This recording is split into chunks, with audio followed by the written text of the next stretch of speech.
শাসক দল যারা অবৈধভাবে চাকরি পেয়েছিলেন তাদের প্রতি তাদের দয়া বেশি, কারণ তারা তাদের কাছ থেকে টাকা আদায় করেছেন এবং তারা অসন্তুষ্ট হলে টাকাগুলো ফেরত চাইবে।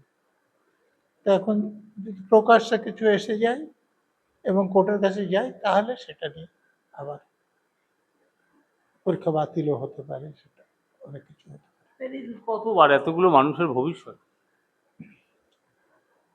দেখুন, এতগুলো মানুষের ভবিষ্যৎ তো বিপন্ন হতো না যদি না রাজ্যের মুখ্যমন্ত্রী, তার শিক্ষামন্ত্রী এবং অন্যান্য লোকেরা মিলে টাকা নিয়ে চাকরি বিক্রি না করতেন, তাহলে মামলাই হতো না।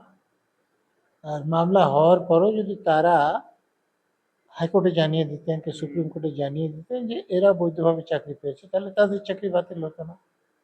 যেহেতু তারা টাকা নিয়ে চাকরি দিয়েছেন, তাদের নাম তারা প্রকাশ করতে চাননি, তাদেরকে অসন্তুষ্ট করতে চাননি, সেই জন্য যারা বৈধভাবে চাকরি পেয়েছিল তাদেরও চাকরি বাতিল হয়েছে।